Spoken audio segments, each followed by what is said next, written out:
fellow Americans, and he said some preliminary things. We're going to have a Voting Rights Act, and we shall overcome. He said that to the nation. And because of that, the bill was introduced. It was fiercely opposed by Southern senators, but finally, on August 6th of 1965, a few days after I graduated from high school, August 6, 1965, the Voting Rights Act was passed into law.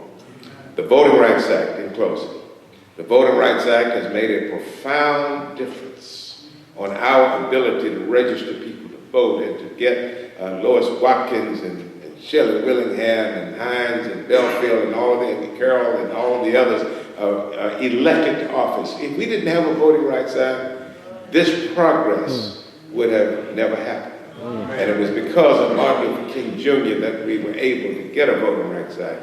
And now we have seen the progress that we have made. And so that is the legacy of Martin Luther King. It's the Montgomery bus boycott. It's the Birmingham protest. It's the March on Washington in 1963. It's the Civil Rights Bill in 64. It's the Voting Rights Bill in 1965. And then in 1968, King was being vilified by the media.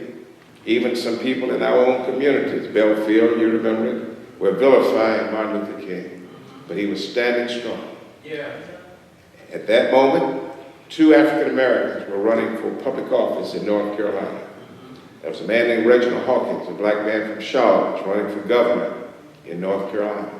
There was a lady from Warren County, Eva Clayton, running for Congress in North Carolina. This is not the years that she won now. This is when she was testing the waters. This is years ago. Eva Clayton was running for Congress. And we decided that we would invite Martin Luther King to come to North Carolina and conduct a voter registration drive. And to our surprise, he accepted. Because King didn't like to get directly involved in politics. He wanted these other people to do that. You know, he wanted to remain pure, but he compromised his principles and decided he would come to North Carolina and lead a voter registration drive here in Wilson and Rocky Mount and a few other cities. And then 2 days before he was scheduled to come in, we received a telegram. I didn't receive it. Mr. Milton Fitch Sr., Toby Fitch's father, received a telegram from Dr. King and said, I regret to inform you that I will not be able to come to North Carolina on April 4th to assist with voter registration for your 2 candidates because I have been diverted to Memphis, Tennessee to help the garbage workers, the sanitation workers of that city with their plight. Best wishes, Martin King. And that's when Martin Luther King Jr. went to Memphis, Tennessee. And as he was standing on the balcony that fateful night on April 4th, 1968, he was murdered. That was the story of Martin Luther King. So Dr. King's life and his work redeemed this nation. It saved America from itself.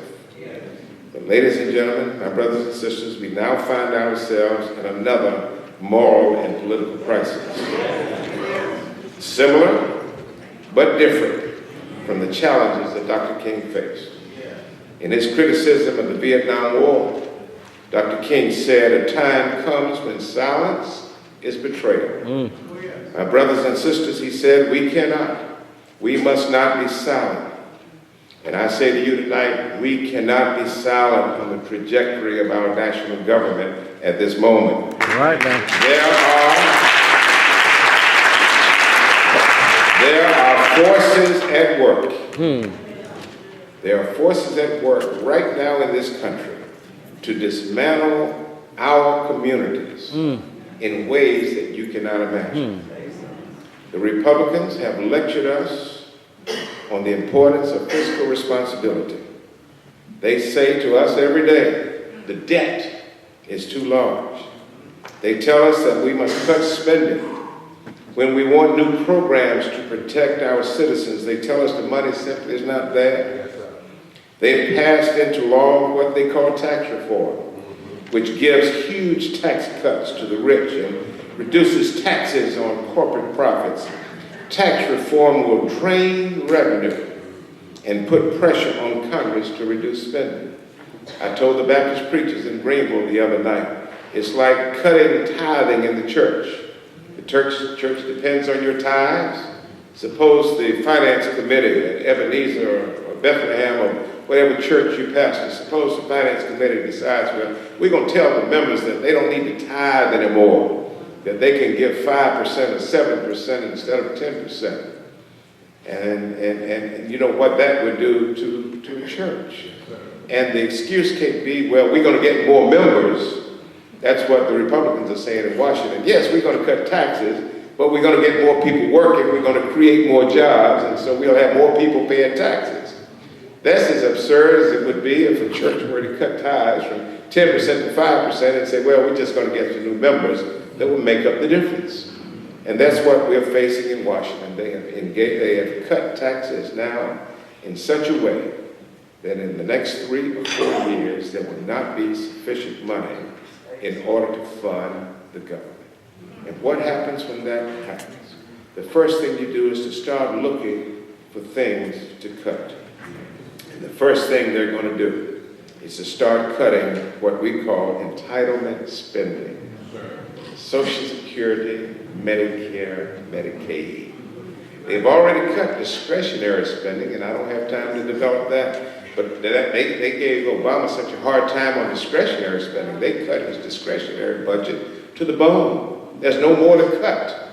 So now they're going after entitlement spending. And the most vulnerable program is Medicaid. Why? Because poor people receive Medicaid, and poor people, they think, don't fight back. You cut Social Security, you're going to have a fight. You cut Medicare, you're going to have a fight. You cut Medicaid, they think they can get away with it. Just the other day, when President 45 was criticized, I ain't calling the name of this show.